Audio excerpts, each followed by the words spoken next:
Eu defendo impeachment e até prisão de ministros como Dias Toffoli e Alexandre de Moraes, envolvidos no escândalo do Banco Master. Mas isso é solução de curto prazo. E isso precisa entrar na sua cabeça. O principal problema não é quem ocupa a cadeira de ministro do STF. O principal problema é o poder da cadeira de um ministro do STF. Qualquer pessoa que sentar naquela cadeira terá superpoderes. E nós sabemos que o poder absoluto corrompe absolutamente. Se nós não acabarmos com a própria existência do poder absoluto, a gente nunca vai acabar com os absolutistas. Agora vem o ponto mais importante que muita gente vai tentar esconder no debate público. A PEC tira o STF do judiciário como um tribunal comum no topo da pirâmide e transforma numa corte constitucional autônoma. Parece só um detalhe jurídico, uma mudança de nome, mas não é. Hoje o STF julga pessoas, políticos, casos concretos, habeas corpus, mandados de segurança, processos criminais e ao mesmo tempo decide grandes temas constitucionais. Com a PEC, isso acaba. O novo STF passa a ter uma função central: dizer se uma lei, um ato normativo ou uma omissão viola a Constituição. A pergunta deixa de ser fulano tem que ser preso e vai passar a ser: essa norma é compatível com a Constituição? Essa diferença muda tudo, porque uma coisa é uma corte constitucional dizer que uma lei é inconstitucional. Outra coisa é um ministro decidir sozinho, num caso concreto, que uma rede social inteira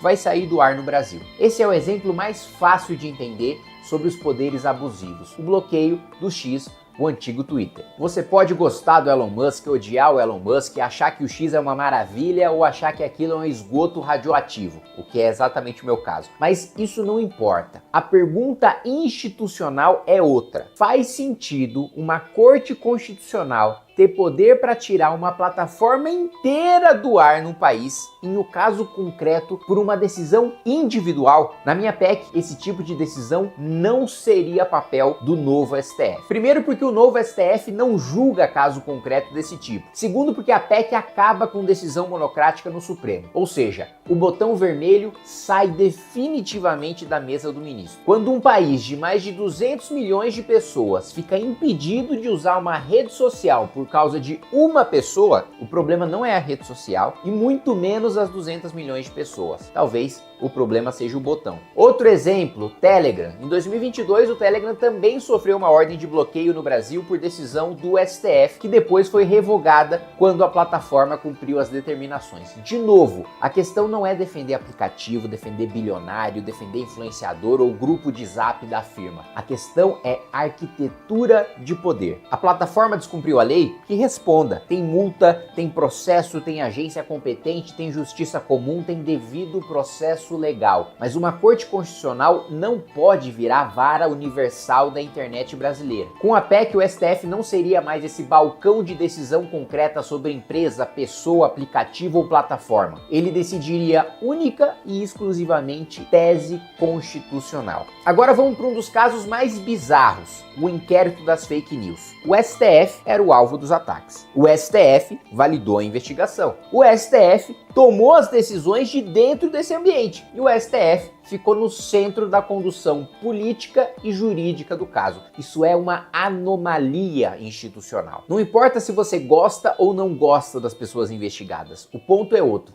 Uma corte constitucional não deve ser vítima, investigador, juiz, tribunal recursal e assessoria de comunicação institucional ao mesmo tempo.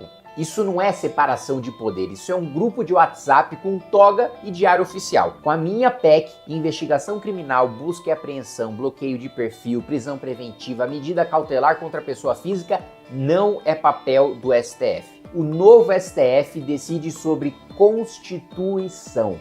Ponto. Outro exemplo é o julgamento criminal de políticos diretamente pelo Supremo. O julgamento criminal de autoridades políticas sai do Supremo e vai para o STJ ou para uma instância própria de acordo com o caso. Isso tira o STF do centro da briga política diária. Porque quando o Supremo investiga político, julga político, prende político, solta político, censura político e depois diz que está apenas defendendo a Constituição, ele vira parte do jogo político. E juiz que vira jogador perde autoridade para apitar. Outro caso importante, a criminalização da homofobia e da transfobia por decisão do STF. Você pode concordar com o objetivo material da decisão. Você pode achar que a pauta é justa. Você pode entender que o Congresso foi omisso. Mas numa democracia, criar crime é papel do legislativo. Crime exige lei anterior, aprovada com debate público, com texto claro e o mais importante, feita por parlamentares eleitos. Gente com legitimidade política, com poder de representação democrática. O judiciário não pode criar um crime que depois ele próprio vai julgar. Na minha PEC,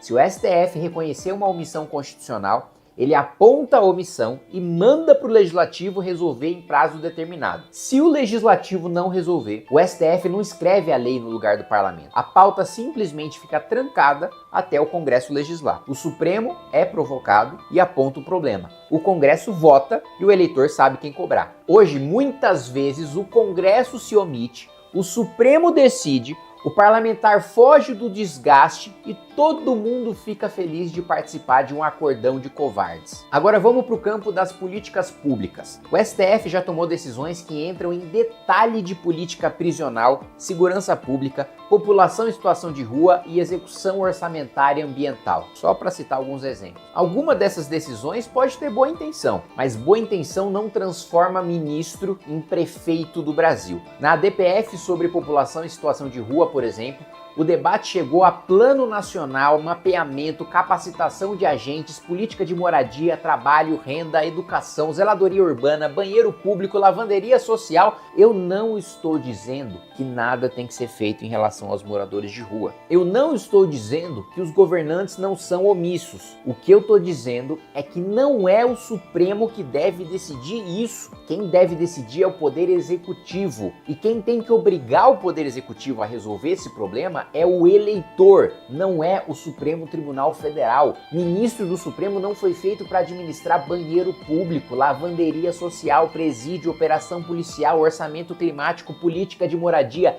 Não. Na minha PEC, o novo STF tem uma trava expressa: nunca interferir em política pública e não invadir a competência do Executivo nem a competência do Legislativo. O Supremo pode dizer que existe uma violação constitucional, mas ele não pode virar síndico geral da República.